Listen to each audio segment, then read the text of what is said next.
Look, We don't know what the hell's it's a going new on. technology like rocket testing. We get it. It's not a problem. This is Donald Trump and Elon Musk now, 42 minutes in. Here it is. Denial of service attack against our servers, and saturated all of our data lines. Like basically hundreds of gigabits of data were saturated. We think we've overcome most of that, and so it's now time to proceed. But as this massive attack illustrates, there's a lot of opposition to people just hearing what President Trump has to say, and but I'm honored to have this conversation. I want to emphasize it's a conversation, and it's really intended to just get a feel for what Donald Trump is just like in a conversation. So it's hard to catch a vibe about someone if you just don't hear them talk in a normal way. And when there's an adversarial interview, like no one's themselves in an adversarial interview. So this is really aimed at kind of open-minded, independent voters who just trying to make up their mind. So you can understand like what is what is it just like to have a conversation. So honored to Donald, great to speak. We had a great conversation yesterday. As you mentioned yesterday, if we could just record that conversation and post it, it would have been excellent. And I hope we can have something like that today. Well, I think we will. I'm pretty sure we will. And congratulations, because I see you broke every record in the book with so many millions of people, and it's an honor. We view that as an honor. And then you do want silencing of certain voices. Usually those are voices that have something to say that are constructive, oftentimes constructive. And so we have to consider it an honor. But congratulations on breaking every record in the book tonight. That's great. Well, thank you. Well, I mean, maybe we could start off with, the assassination attempt, which was an incredible thing. And I have to say that, your actions after that assassination attempt were inspiring. You, instead of shying away from things, instead of ducking down, you were pumping your fist in the air and saying, fight, fight, fight. And I think that's, the president of the United States represents America. And I think that is America. That is strength under fire.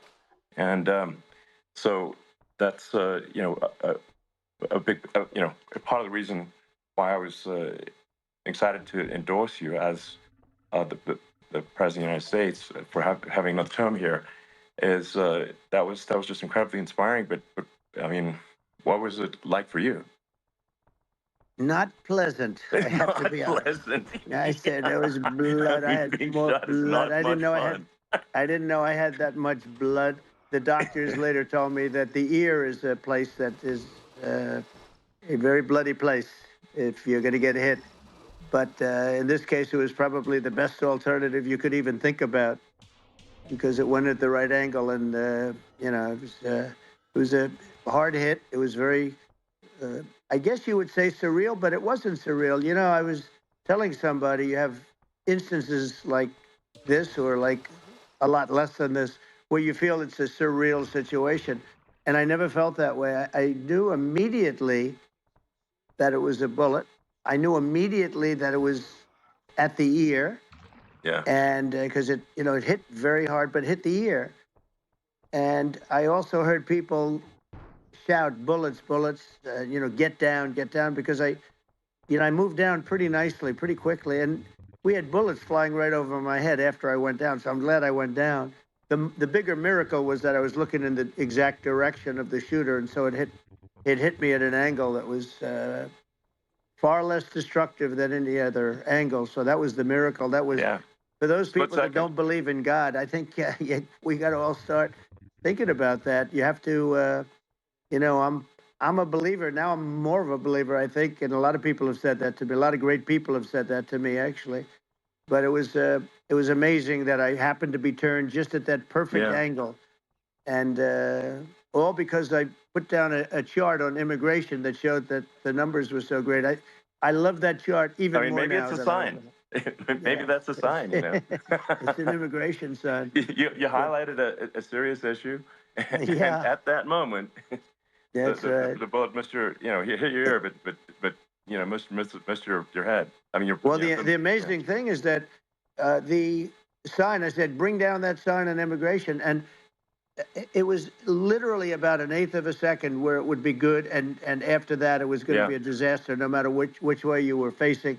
But it just had that perfect angle, which was exactly at this shooter. Very sad situation.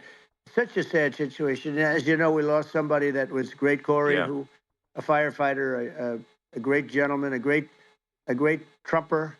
He was just a fantastic family and a fantastic man. And a friend of mine came up, Elon, and said, "I'd like to give the family some kind of help." And I said, "That's great." He said, "Do you mind?" I said, "I don't mind at all." And he wrote out a check for $1 million, gave it to the wife. And, you know, she said, "This is really nice, but I'd rather have my husband back," which is a nice thing for somebody to say, to be honest. She's great. The family is great. And we raised a lot of money for them and for two other gentlemen are unbelievable people also. They were hit really badly. They thought they were not going to make it, and they did.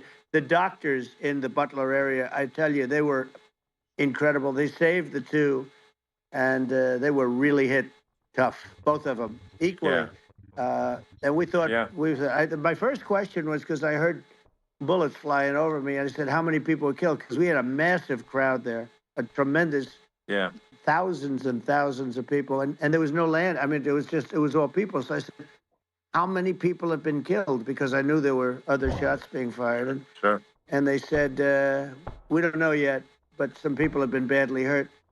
And I have to give the Secret Service sniper, they call him, or sharpshooter, but sniper, because he didn't know there was a problem.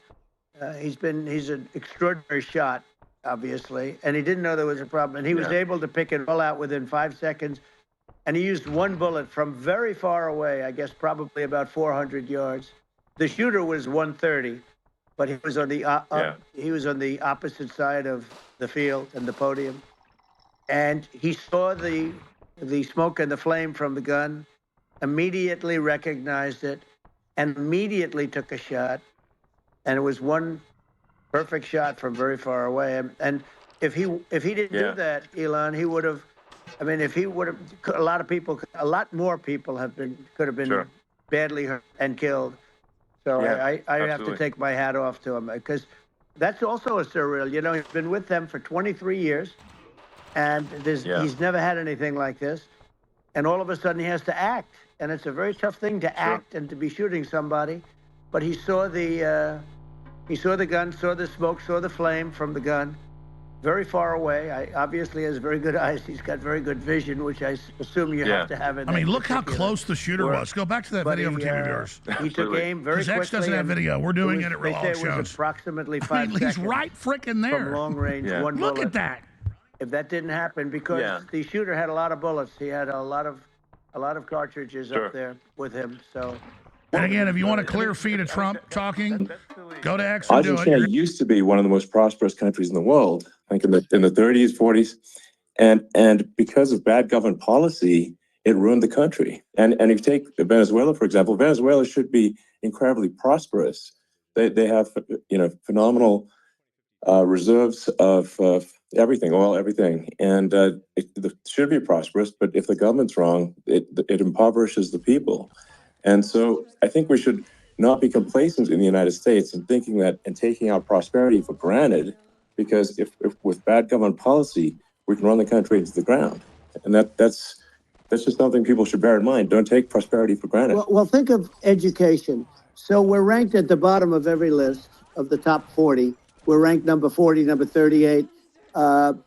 Norway, Switzerland, Sweden, different countries are ranked good. Actually, China's pretty close to the top. They're a top 6 or 7.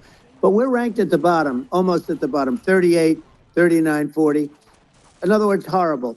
And yet we spend more per pupil than any other country in the world. So we spend more. And what I'm going to do, one of the first acts, and this is where I need an Elon Musk. I need somebody that has a lot of strength and courage and smarts.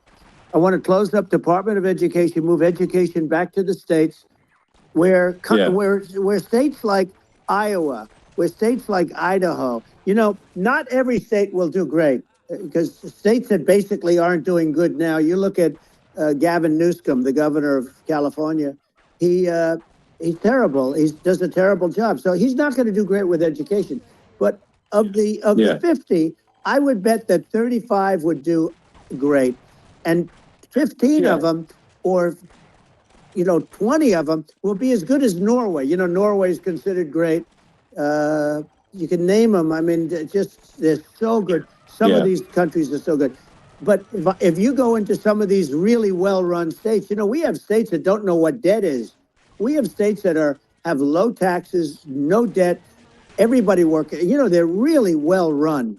Sure. And maybe they have certain advantages in terms of location, in terms of, the land or the sun and the water and the whole thing. There are a lot of advantages that some people have. But if you move, they can even survive. Like Illinois, so many people are leaving, and you wonder, how do they survive? I mean, how do they survive? I saw where you left California and you moved to Texas. Texas does a great job. But, I mean, I just wonder, how do these states survive when big businesses, a big oil company just left California, as you know, and they moved to Texas. How do these big states survive when they lose so many businesses and their taxes are already really high? The taxes are among the highest taxes. You almost wonder, how do they continue on? And in many cases, the governors don't do a good job in their crime-ridden places. You wonder, how do they continue to just go on? It's not a good situation. I think the only thing that's going to force some of these states to change is if they risk bankruptcy and they're not getting bailed out by the federal government. Right. Well, that's the only thing that's going to get them to change. You remember the area in California where they had that, where I guess somebody had sticky fingers and they stole a lot of money, and they went into a form of chapter, and it was very nasty for a period of time. But now it's probably the most popular place in all of California. So at some point, something like that may have to happen. But the problem is, you can't penalize people that loan money to the state when you have incompetent people like a Pritzker. Look, the family didn't want him in the family business, and then he ends up being governor of Illinois. So what is he going to be? Is he going to be a great governor? And you have people. I could name every one of them. I got to know every one of these, and some are very good, and some are just horrible. Well, I think that, the larger point here too, as you're saying, like a lot of people are concerned about the economy, a lot of people are concerned about inflation, and inflation is effectively a tax on people that save money, and for people that are working day to day, it's just a form of taxation. And if we can solve the government spending problem, we'll solve the inflation problem, which means people will have a better standard of living, and that's a really big deal. Well, the people that got hurt worst are the people that did it the way they were taught to do it all through, their younger life and their young life and their whole life. The people that saved money and then they got no interest on their money and inflation destroyed them. And frankly, they were almost better off if they didn't do anything like that. I mean, those people have been absolutely decimated, and we're going to bring those people back and help those people. We've got to get the prices down. When I look at bacon costing 4 or 5 times more than it did a few years ago, when you look at some of the food products in grocery stores, people they can't believe it. They used to be able to buy a whole cart, and today, a lot of people just don't have the money. They go in and they can't buy anything. They look at it's sticker shock. They call it sticker shock, right? I think it really just comes, like I said, I think it just comes down to really, I guess, two things, which is that if you solve government overspending, you solve inflation, which improves living standards of the average person. And then if you deregulate, like have sensible regulations, so because a lot of the regulations are nonsensical and cause the cost to be extreme for no reason. Did a great job on deregulation in the 80s, but it's been 40 years since we had anyone really. During your administration, we made some progress, but I think there's opportunity to make, I think, radical progress with sensible regulation. And if Well, Elon, those two things, yeah, those are the big deals. We set a record. We did more deregulation and more restrictions on all of the different businesses than any other president. Remember, I had the rule for every one we put in, you have to get rid of 10 or 12. And we did yes. radical cuts on all of that. And a lot of that's being put back by this administration. And we did radical cuts on things that weren't necessary. But we were all set. You know, we had the best economy ever maybe in the world. And then what happened is COVID came in and we had to focus on that and nobody knew what it was. And I always say I got good marks on economy, good marks on military. We knocked out ISIS. We did so many different things. We rebuilt. But, you know, I never got the credit that we really deserved on what we did with COVID. We never got the credit. But had that not happened, a gift from China, from Wuhan, came in from Wuhan, the Wuhan labs, and I always said it, and it turned out to be right. But had that not happened, we were set to start reducing debt. We were going to reduce taxes further. I gave the largest tax cuts, and we were going to reduce taxes still further for middle-income people, not only businesses. But we did it for businesses because they're the ones that's why we had the great job numbers. But we were set to really start reducing debt. And, you know, we're sitting on the biggest pile of liquid gold anywhere in the world, bigger than Saudi Arabia, bigger than Russia. Your brawn will make an excellent we were going to team. make so much money. We were going to supply Europe with oil. I had far as stopped I the go. Russian pipeline, and we were going to supply them with oil and gas. We were going to make a fortune. And then the COVID came in, and we really had to divert. Then what happened is when they came in, you know, we kept a lot of businesses alive. If I didn't do what we did, we would have had a 1929 type depression. But the problem is when Biden came in, he got trillions of dollars and just started spending it stupidly. You didn't need it anymore. You know, we got over that bad period where everybody was dying and you know, it was just not a good period. Interestingly, you know, during his administration, many more people died during his administration of COVID than during my administration. And we really got the brunt of it. But people don't realize more people died during his administration than ours. But it diverted us from doing what I wanted to do. But we had the greatest for, you know, almost 3 years. We had the great, and you know that probably better than anybody. So many of your friends said to me, the best years we've ever had in business were during the Trump years.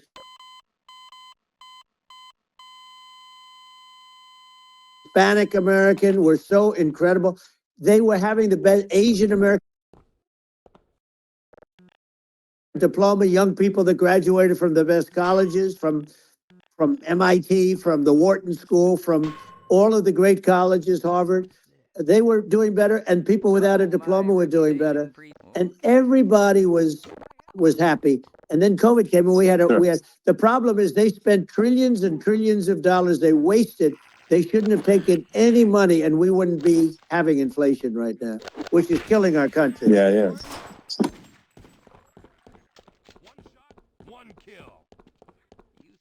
And oil and gas, because I think I'm probably different from what most people would assume, because my views are actually pretty, I think, moderate in this regard, which is that I don't think we should vilify the oil and gas industry and the people that have worked very hard in those industries to provide the necessary energy to support the economy. And if we were to stop using oil and gas right now, we would all be starving and the economy would collapse. So it's, you know, I don't think it's right to sort of vilify the oil and gas industry. And I, you know, the world has a certain demand for oil and gas, and it's probably better if the United States provides that than some other countries. And it would help with prosperity in the U.S. And at the same time, obviously, my view is like we do over time want to move to a sustainable energy economy, because eventually you do run out of. I mean, you run out of oil and gas. It's not there. It's not infinite. And there is some risk. I think the risk is not as high as you know, a lot of people say it is with respect to global warming. But I think if you just keep increasing the parts per million in the atmosphere long enough, eventually it actually simply gets uncomfortable to breathe. People don't realize this. If you go past 1,000 parts per million of CO2, you start getting headaches and nausea. And so we're now in the sort of 400 range. We're adding, I think, about roughly 2 parts per million per year. So I mean, it still gives us. So what it means is like we still have quite a bit of time, but so there's not like we don't need to rush and we don't need to like stop farmers from farming or prevent people from having steaks or basic stuff like that. Like you can leave the farmers alone. I agree. How crazy is that? Where I mean, you have farmers that are not allowed to farm anymore and have to get rid of their cattle, and the whole world is a little crazy. But it's largely taken its lead from us.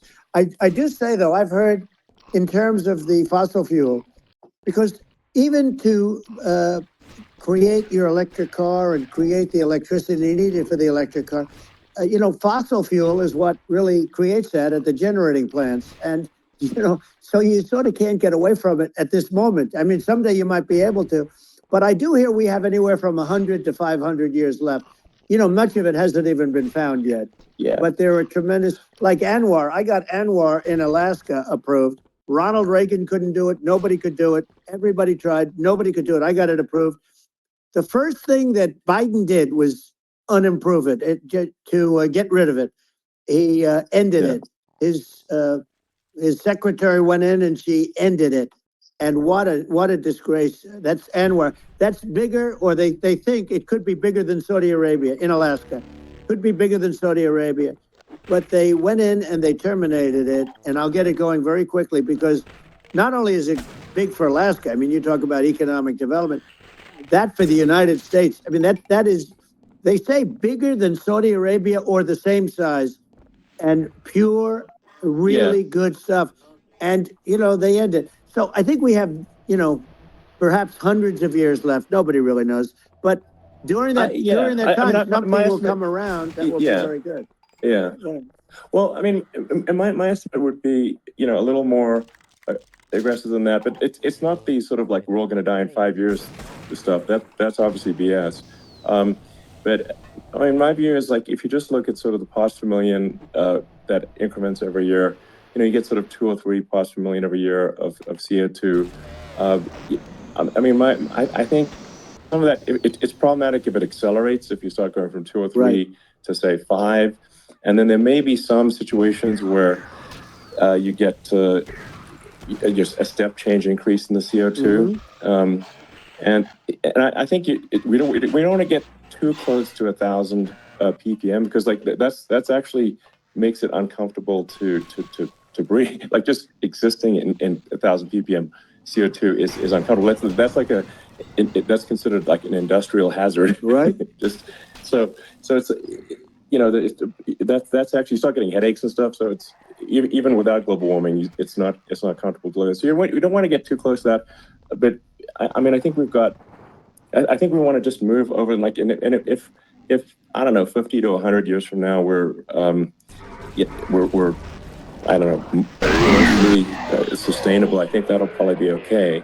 So it's not like the house is on fire immediately, but I think it is something we need to move towards. And on balance, it's probably better to move there faster than slower. But like I said, without vilifying the oil and gas industry, and without causing hardship in the short term, I think this can be done. Without people can still have a stake, and they can still drive gasoline cars, and it's okay. It's like, it's not, I don't think we should vilify people for it, but I think we should just generally lean in the direction of sustainability. I actually think solar is going to be a majority of Earth's energy generation in the future, and it's certainly trending that way.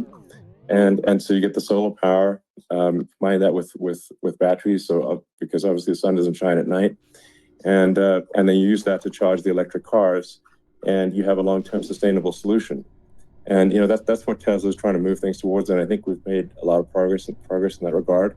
But when you look at our cars, we don't believe that environmentalism, that caring about the environment should mean that you have to suffer. So we make sure that our cars are beautiful, that they drive well, that they're fast, they're, sexy. I mean, they're cool. In fact, literally, I mean, the sexy joke, Model S, Model 3, Model X, and Y spells out sexy. It's probably the most expensive joke out there. But I don't know, I like cheesy humor, so, but I'm not, I'm a big fan of, like, let's have an inspiring future, and let's work towards, a better future, and we do so without demonizing people. Right. I'm okay. It's very interesting. You use the word global warming, and today they use the word climate change because, you have some places that go up, and so they were getting themselves in a little trouble with the word global warming, because not every place is warming. Some places are going the opposite direction. But, I'm sort of waiting for you to come up with solar panels on the roofs of your cars and on the trunks of the cars. And it just seems like something that at some point you will come up with. I'm sure you'll be the first. But it would seem that a solar panel on the roofs, on flat surfaces, on certain surfaces might be good. Yeah. At least in certain areas of the country where you have the world. Sure. Where you have the sun. But I would think, and I have no idea because that's not my world, but I would think that this would be something that would be interesting. But the one thing that I don't understand is that people talk about global warming or they talk about climate change, but they never talk about nuclear warming. And for me, that's an immediate problem. Because you have, as I said, 5 countries where you have major nuclear, and probably some others are getting there, and that's very dangerous. That's where you need a strong American president, because you don't want to have this proliferation. But you have 5 countries and getting more. China is much less than us right now, but they're going to catch us sooner than people think. They're way lower. Russia and us are number 1, and we're sort of tied. And China is far behind, but they're developing at a level that, you're not surprised to hear, very fast. They'll end up catching up, maybe even surpassing. But to me, the biggest problem is not climate change. It's not, and everything's, a problem, but it's degrees. To me, the big problem is the nuclear power. The power of nuclear is so great. And when I talk about I'll prevent World War III, I will. But the truth is that you have to, because this is no longer army tanks going back and forth and shooting at each other. This is a level of destruction and power that nobody's ever seen before. Yeah, and actually, there's the bad side of nuclear, which is a nuclear war, very bad side. But there's also, I think, nuclear electricity generation is underrated. You're right. And it's actually, people have this fear of nuclear electricity generation, but it's actually one of the safest forms of electricity generation. It's just a huge misunderstanding. And if you look at the injuries and deaths, caused by, say, I'm not going to try to pick on coal mining, but just any kind of mining operation. Right. And there's a certain number of injuries and deaths per year. And you compare that to nuclear. Nuclear is actually way better. So it's underrated as an electricity source, and I think it's something that's worth reconsidering. But there's so much regulation that people can't get it done. So that, maybe they'll have to change the name. The name is just, it's a rough name. There are some areas it's rough when you see what happened in bad branding. Right, the we'll have to problem. rebrand it. We'll have to give it a good name. We'll name it after you or something. No, it has a branding problem. When you see what happened, it does have a branding problem. When you see what happened in Japan, where they say you won't be able to go on the land for about 3,000 years. Did you ever see that? And in Russia, where they had the problem, where they, there's a lot of bad things happened, and they have a problem. And they say that in 2,000 years, people will start to occupy the land again. You realize it's pretty bad. No, that's not true. But you're right about it. It's actually not that bad. So like after Fukushima happened in Japan, like people were asking me in California, are we worried about like a nuclear cloud coming from Japan? I'm like, no, that's crazy. It's not even dangerous in Fukushima. I actually flew there and ate locally grown vegetables on TV to prove it. And I donated a solar water treatment, a solar powered system for a water treatment plant. And but you haven't been feeling so well lately, and I'm worried about it. No, but I mean, I'm only kidding. It's fine, It's like Hiroshima and Nagasaki were bombed, but now they're like full cities again. So Right. it's Well, that's really great. not That's something great. That's great. So it's not as scary as people think, basically. But let's see. Are there some other topics we should touch on? Like lawfare. I think Well, we need to be concerned about what they've done to this country. obviously. Yeah. Well, we just won the big case in Florida. This was a Biden administration did something that's never been done in this country, and that's go after their political opponent, me, with this nonsense and just nonsense. And the big case in Florida we won, but they always pick a judge and a jury, and they use the local DAs, they use the local attorney generals, like Fani, Fani, spelled Fani, Fani. And it's all a big hoax, and it's all run from there. Like in Manhattan, one of the top people from the Justice Department went in, ran Manhattan, ran the state. The Letitia James deal was run by a person from the Department of Justice, Biden. They've never done this before, and they set up a very bad precedent. It's called lawfare, warfare. It's a terrible thing, and never happened in our country. It does happen in banana republics and third world countries, but it's never happened. And the incredible thing is it actually drove my numbers up because people see, fortunately I have a platform like you, or, in all fairness, like a conversation like this, where I can talk about it and people understand. I mean, you fight for election integrity and you end up getting indicted because you're fighting for election integrity. And when the day comes that you can't fight for election integrity, you don't have a country anymore. So what happens is they went after their political opponent, me. Now Biden's, close to vegetable stage, in my opinion. Okay. I looked at him today on the beach and I said, why would anybody allow him? The guy could barely walk. Why would anybody allow him? Does he have a political advisor that thinks this looks good?